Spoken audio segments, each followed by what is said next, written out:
This morning's Satsang's topic is being a channel for the light. And we'll begin by first, reading from the Bhagavad Gita. These are Swamiji's commentaries that he received from his Guru. Gradually, as the disciple tunes into his Guru's consciousness, he finds his own consciousness changing, old habit patterns disappearing, and new ones manifesting that open him to the superconscious inspiration and guidance. Tendencies that the disciple himself desires intensely to eradicate, but has not been able to do so by his own efforts, may disappear suddenly in attunement with the Guru as if they had never existed.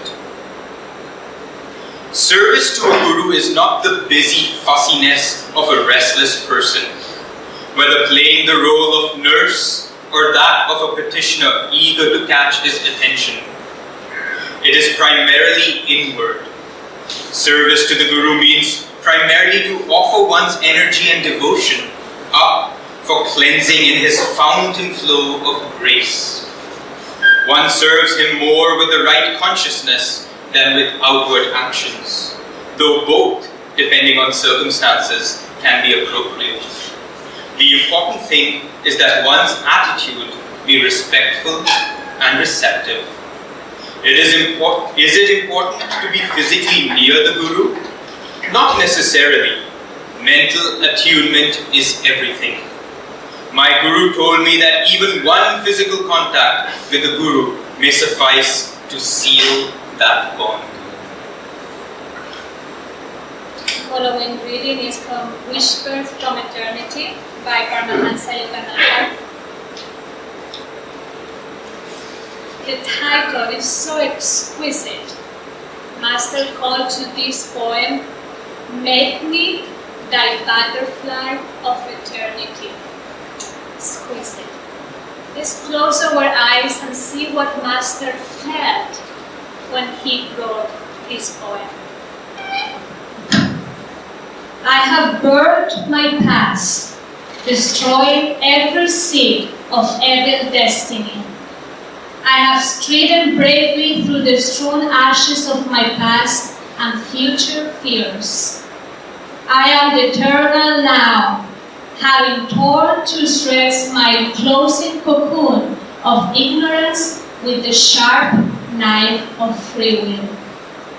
Now I am thy soaring butterfly of eternity, flitting freely through immeasurable skies of time. The beauty of my wings I spread out through nature everywhere to entertain all beings. My wings are sprinkled with sands and stardust. Lo, I am beautiful.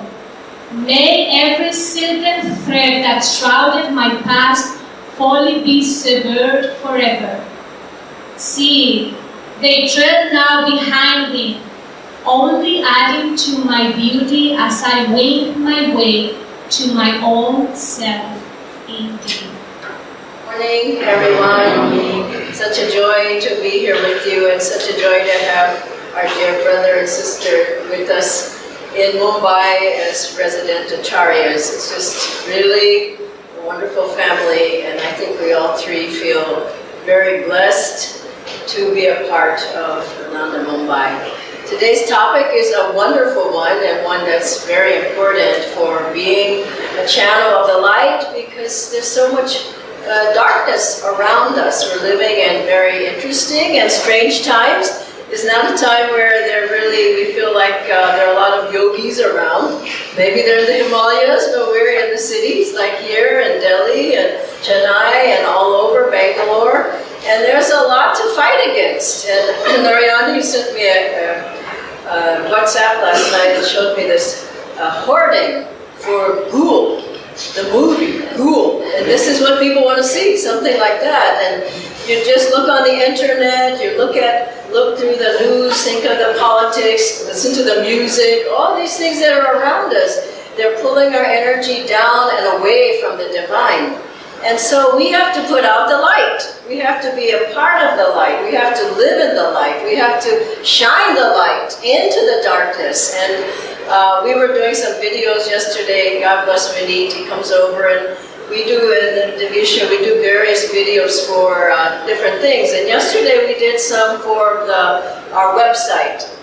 So that also one for the movie, The Answer. But I was so happy to do those in 2-3 minutes on how do I overcome stress, how do I overcome fatigue, because there's such a need and people they're looking for answers. And I remember when Swamiji used to do his videos on the TV programs, on Conversations with Yogananda.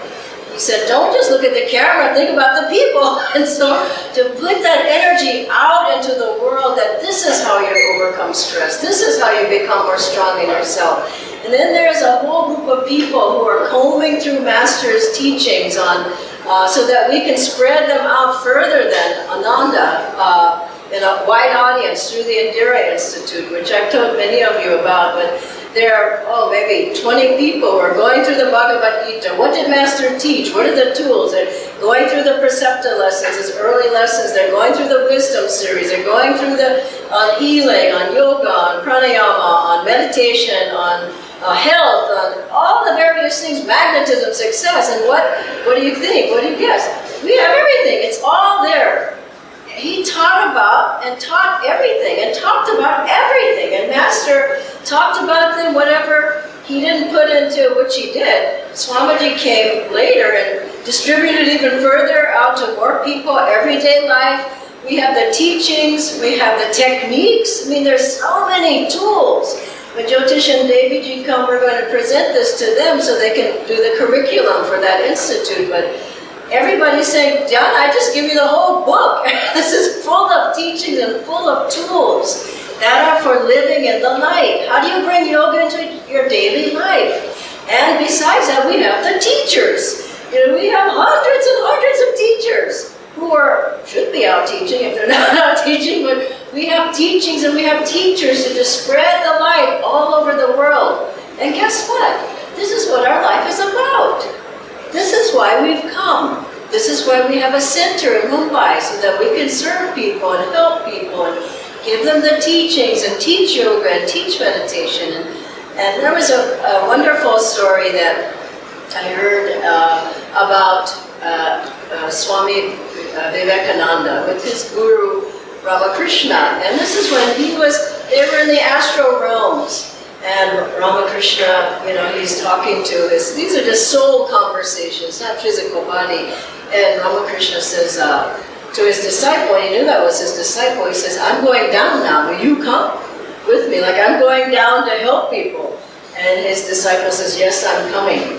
And we've all said, yes, I'm coming, at one point or another. And I remember Jyotishji said that when he went to Swamiji, he met him for the first time. He went to his apartment. Some of you heard the story. He knocks on the door, and there's Swamiji. And he was one of the first, if not the first person to meet Swamiji from Ananda. And so Swamiji opens the door, and Jyotishji says, oh, sir, I wanted to meet you. And Swamiji says, oh, I'm working on a project. Would you like to help me? And Jyotishji says, yes. But he said, I didn't know it was going to be a lifelong project. And this is what happens. The gurus need our help. And I remember when I had come to India, and I could see that there was needed to be help. I came in 2005. But I asked Swamiji, I said, should I stay here or should I go back to America? Or what should I do? And he shouted just about. He said, look around. And I looked around and he said, you're desperately needed. And this is what? Look around. How many people are living in the light? We're desperately needed to be channels of our gurus, to what Ragini does and what Vinit does, and the beautiful altar, and we're going to have a choir here, and the Kirtan group, and what everybody's doing is so badly needed. And we think, oh, I'm just doing, you're doing a lot. And I remember this great story of one of our gurubhais, Keshav Betts in America. I mean, I was in tears when he told this story to a group of us at the center leaders meeting, community leaders meeting. He said that he wanted to be an actor. Now he's in his 20s, and so he went to Los Angeles, you know, to go to Hollywood. So he was there, he had a few bit parts, and at a certain point his mother came down, and he was born and raised at Ananda Village. What a blessing, you know, born and raised in a yoga community, and you're going to Hollywood? So it doesn't quite seem right. So anyway, he's going, and his mother comes down to visit, and she says, well, let's go to some of the shrines of Master, which are all over LA. And so they go to a few, and then she says, and he's told us, he said, I had a very deep meditation at one of those. And then she says, now let's go to the crypt where Master's body lies. And so they went there to that place. And he said, I went and I wrote up and I put my forehead on, you know, the name plate there in Master's crypt. And he said, this never happened to me before, but suddenly I had this vision. We didn't know what else to call it, but a vision. And he said, I saw this battlefield, and I was there in, you know, full battle clothing. And he said, in the front of me, it was all, you know, bloody. And he said, it wasn't my blood, it was other people's. He said, make sure it was other people's. And he said, I was in this battle, and I was so afraid. He said, I was just gripped with fear, and there were, you know, everything all around me, battle all around. And he said, I didn't know what to do. And then I looked just a ways from me, and I saw a man on a horse. And I looked and I said, that's my teacher. And he said, suddenly I gained my strength. And I was strong again because I saw my teacher. And he felt it was Master. And he said, then it all disappeared, the vision disappeared. And I found myself on the floor at, you know, at the crypt. And he said, then I heard this voice that said to me, and he felt it was Master saying, he said, you fought for me in that life. Will you fight for me again? And he dropped his acting career, and now he's one of the leaders of one of the centers in Los Angeles. Now that's very powerful. The Master wants you, he calls you and says, will you help me with this?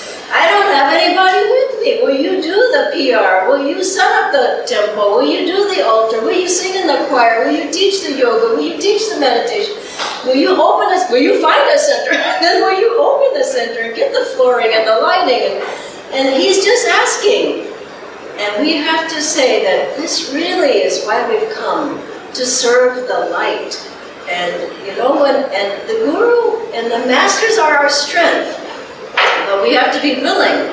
Remember when Swamiji was in his early 20s, he was 22. Master got him, he just had arrived. And we think, oh, I'm new. Well, think again. I mean, I don't think we're really new. We've been around a long, long time. Somebody asked Swamiji, they said, how come we weren't with Master? You were with them, somebody in India. How come we weren't? We didn't have a chance to be with Master. And he said, how do you know you weren't? Now that's really the question, how do you know you weren't? Why are you saying you weren't? But most likely they were.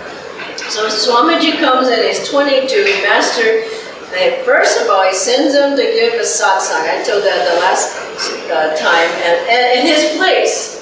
I mean, who would have had the courage to do it? He said, I never gave a lecture in my life. Master said, great, go. And then he said, and give Kriya. My goodness, he'd only been there 8 months. Swamiji did it. That's the wonderful part about it. And then he had him in charge of the monks. He had him teaching right away. He had him in charge of the centers. You know, more and more, he had him doing things. Why? Past life bond with the Guru. That bond was there. That willingness was there. And he did it. Master did it through him. And he said for us to think that, I like this beautiful affirmation about energy, that God's energy is behind our energy, that His force can help us. I will reason, I will act, but guide thou my reason, will, and activity. Never think, who am I? I can't do it, I'm new, I can't sing, or whatever, you'll be put in many a situation at the center. You'll be doing many things. And the greater the will, greater the flow of energy. This is how Master lived, and this is how he taught. It's so beautiful. And for all of us, this is how we need to live as well. And when you look at, we have to do it in the right way, of course. You have to serve in the right way. I love these stories from the New Path. There's one woman, one of the nuns, and Master told her, "You work too hard."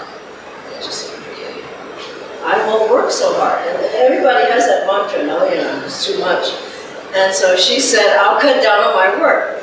Next time Master saw her, he said, "I told you, you work too hard. You must not work so hard." She said, "Okay, Master, I won't work so hard." So she did less.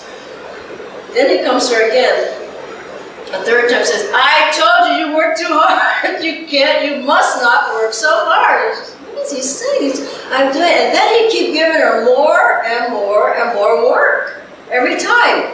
So finally she said, "Sir, why don't we say, exchange the word work," you get the point, "for service."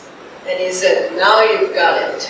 Now you've got it." If we think service, and I'm serving, I'm giving, I'm a channel for my Guru, I'm a channel for his light. And the other cute story from there is that Master was cooking, and one of the nuns, she said, "Well, I don't have anything to do, I'll help him." So as soon as he dirtied one pot, she got back, she's washing it out. Then Master kept dirty. She washed the pot, and she said, "He was the messiest cook I ever saw." He kept dirty, she kept washing it. And then she said, "I'm going crazy here." So she finally sat down, and then he didn't dirty any more pots. She got the point, that don't go like crazy. Be in your center, be clear, be even-minded, be cheerful, but go step by step. And this is the way to serve. And as we serve that way, we feel more and more strength, more and more energy, more and more joy. Now let's watch this movie's coming out. Now, this is a fantastic time, I have to tell you. I wrote Jyotish and Daviji this morning. I sent them what we sent most of you yesterday. They went, "Fantastic! It's great! How much?" Because Rajani Khan's article came out in a newspaper. And tomorrow is going to be the big day. There's a video that he did, beautiful video, about how much he enjoyed the movie, how much it will help people. And I love what he says at the end. You see the pictures of his gurus in the back, Babaji, Master, and it says in the article that he's a disciple a long time of Mahavatar Babaji. This is fantastic, this is getting out. Paramhansa Yogananda, and he's a Kriyaman. This is fantastic, it's getting out to people. So in the video at the end, it's only about a minute and a half, and he says at the end, "You must see this film." After he talks about it in a beautiful way, he says, "You must see this film because you will get your answers." I mean, it couldn't have been more beautiful. And that's, so that article's coming out and the video's coming out. There's pictures of him and what he said coming out. There's posters in the theaters. There's 16 theaters right now. There may be more. There's the standees are in the theaters. The trailer is playing.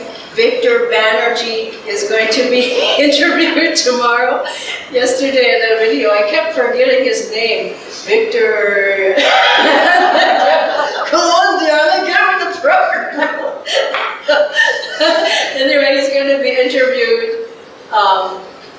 And there's going to be a press conference tomorrow or the next day or the next with him. There are 20,000 people who are being called up on the phone. There are at least 30 people on the promo team, and I would say at least 60 people right now calling people. Can you imagine the light that's going out in those phone calls? And people are coming with their families, with their friends. We're trying to tell them, everybody bring 5 friends with you to the theater. It's a great time. It's a wonderful time for the light. And I remember once I was, in closing, I went to my home in the U.S. and I was there, and my mom and my sisters were there, and and then my sisters, they're all a little bit younger than I am, and so I just had arrived from India. I said, "Oh, how's everybody?" And they said, "Just a minute, we got our program on." And I said, "But listen, I've been gone the whole year. Just a minute, we got to watch our program." I mean, this is how much people are just sucked in to this other energy. And I said, "Well, what's the program?" And they said, "Empire." And I went, "Oh God, why are they watching Empire?" And then they said, then our other program comes on another night, Scandal. And I went, "Now why are you watching that? Think about it. Why do people watch those shows?" The answer. Just look at the difference in that. The light coming out through the answer. Look at how many of these shows people are watching. What do they call the soap operas? I don't know what they call them these days, but that's what they did. They don't call them that anymore. Anyway, you get the point that those programs and I mean, all you have to do is go through the news, and it's so heavy. Just think, the answer. Just think, Master's vibrations going everywhere around India. Swamiji, everywhere around India. The story of those monks in the monastery, everywhere around India. All the beautiful stories from the new path that we all know, everywhere around India. And then after India, everywhere around America. After America, everywhere around Europe. This is the light. Swamiji told us repeatedly, it's not my work, it's not your work. It's Babaji's and Master's work. And we're following them. This is what they're doing. Let's get behind them. Let's come into why we came on this earth and stand with them and say, I too will put out the light out to the world. I too will help people. I too will be a channel of the light. Yes, in this lifetime, I will serve you. And I will serve the light. I want to read what Swamiji said about the movie to close. I got this from the site that they have.